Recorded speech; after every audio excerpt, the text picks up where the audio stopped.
Okay, now look, I have another dream for you guys. I'm gonna try to get two of them out.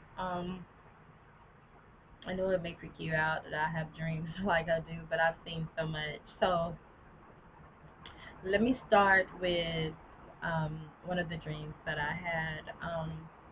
But before I do that, you know what? I'm gonna let you guys know who I am and a little bit about me, just a little bit. I have a gift of discernment.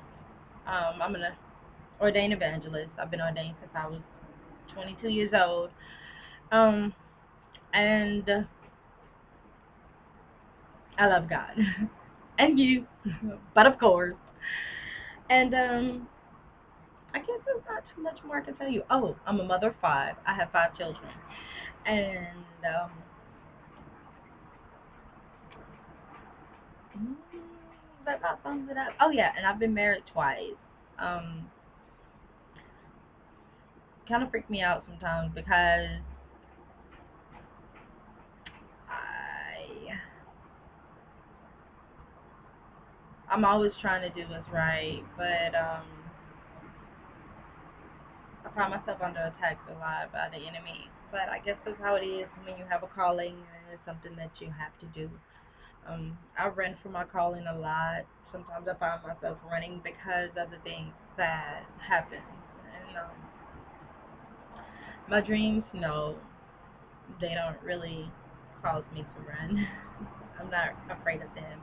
But I just wanted to let you guys know that I'm just like you. You know, there's nothing special about me. It's just gifts that God has given me and that He wants me to share with each and every one of you. Um, I can translate dreams sometimes. It all depends on if God gives me something. If He gives me nothing, then I can't tell you nothing. I don't work on my own. I don't say or make something up as I go along. I don't do that.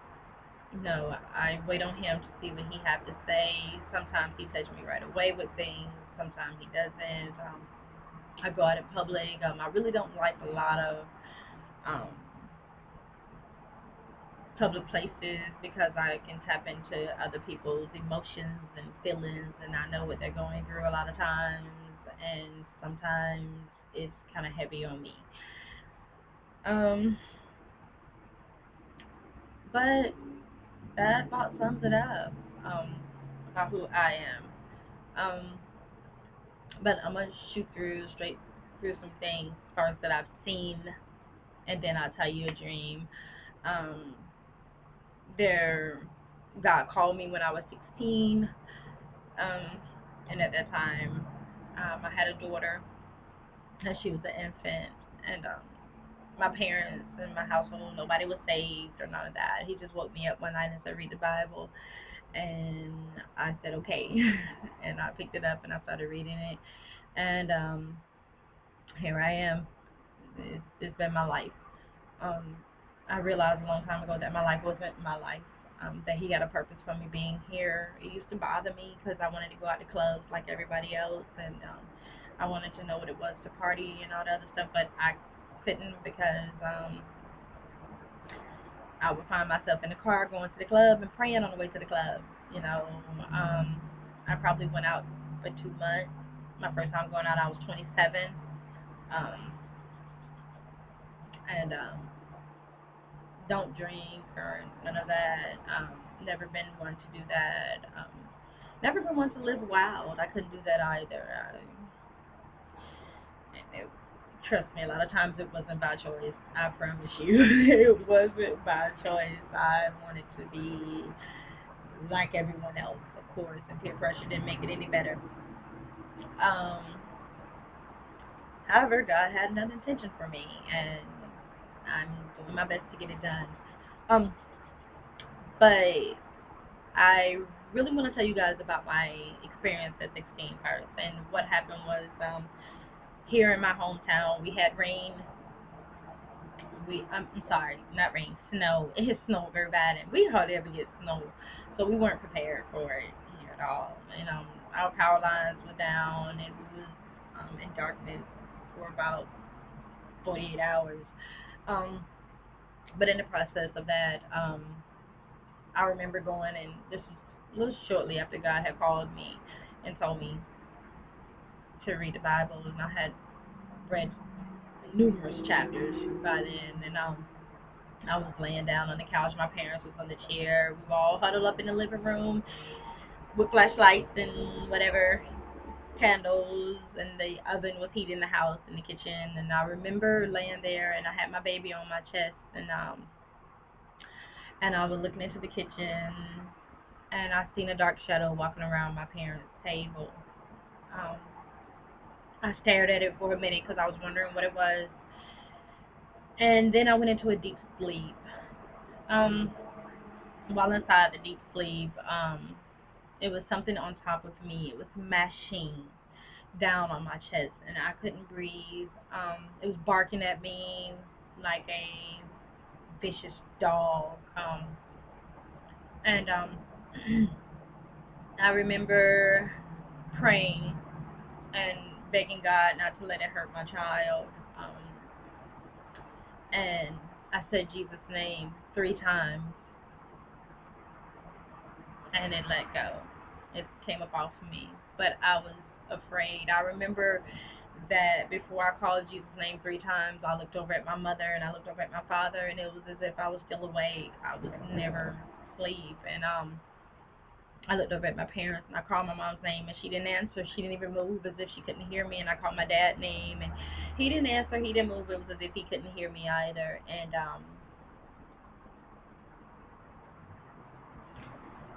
that is when I decided, hey, call Jesus. And I did. And I called on Jesus 3 times, like I said, and it lifted up. It lifted up right away. And that's the first incident that I had. It actually made me stop reading the Bible for a while. I was kind of scared and freaked out and terrified, but that was just the trick of the enemy, of course. Um, and then later on in life, when I was 19, I had a dream that my daughter was on a dirt road and I was off in the bushes or something or in the woods, but I could see her and a car hit her. Um, a truck hit her, but it didn't hit anything but her head, and she laid there, and it was as if a force was holding me back, and I couldn't get to her, and then the force let me go, and I ran to her, and she was laying there in the road, and I held her in my hand, and I cried and I cried, and that is when the driver of the truck got out and walked around the car and walked around his truck and looked at my daughter laying on the road and me crying. And I said, call an ambulance. We got to help her. We got to help her. And he just looked like he didn't care. And after that,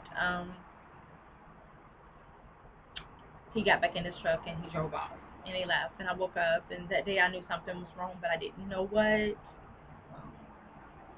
I didn't know what to expect. Within 24 hours, I found out that my brother had been murdered. He'd been shot in the head twice.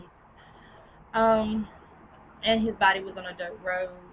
Um, I knew then that the angels couldn't help him when it was going on because it was something that God had in his will, and the will of God will be done, and nobody can stop that. But the angels were set free when it was over, so they were there to comfort him. They were there to hold his hand. They were there for him in the end. And that's what happened at 19. At the age of 20, I want to say 21, um, I saw the funeral of my cousin 2 weeks before she passed away. I dreamed that I was at the cemetery rejoicing over my brother's death, and while I was rejoicing over his death, um, I saw, while I was rejoicing over his death, I looked over and I saw a funeral going on. And God said, go over there and tell that mother that I have her child and her child is okay and her child is with me. I walked over to the funeral. I was happy. I wanted them to know that their child was with God, and who can love us more than God? So, I felt like it would bring comfort to the mother. I went over there to the funeral, and there was I couldn't walk up to the mother. There was a lady standing in the back. She handed me the obituary. I opened it. I looked at it, and it was a picture of a little girl. And I remember looking at the casket, and I said, she's such a beautiful little girl, but why do you guys have her in such a big casket? Um, and the lady never replied. 2 weeks later, I was going to my cousin's funeral, and her obituary was that of a little girl, and she was 34 years old when she passed away. Um, I cried for hours. I didn't know what God wanted me to do. I thought maybe that it was something that I was supposed to do to prevent it from happening to her because I've seen it before it actually took place. But um, that was kind of hard on me because then I felt like I had a gift and I didn't know how to use it. Um, and then, I've had dreams to where I've seen demons. I've seen all kinds of demons in my dreams. Um, I learned how to fly in my dreams. When they would get behind me, I taught myself how to fly away. Um, I've seen one dream I had. This is the more recent dream where I I'm gonna try to rush through this one, but I was coming in the house. I was juggling all the things. I dropped some tissue on the floor. Then the tissue rolled up by itself. I was fascinated. I rolled it out again, and the tissue rolled back up again by itself. And I did it the third time, and before I knew it, there was a little girl. She was a demon, and she sat down in front of me Indian style. And when she sat down, I was sitting there, and she looked at me, and she never moved her mouth. She never said anything, that came out of mouth, but I could hear her mentally.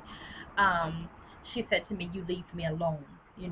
She took her hands and she put them in mine, as if she was holding my hands, and she was smiling at me, and she had lesions in her face. She had red hair, um, real shaggy, like red hair, and she had sharp teeth, very sharp teeth, and she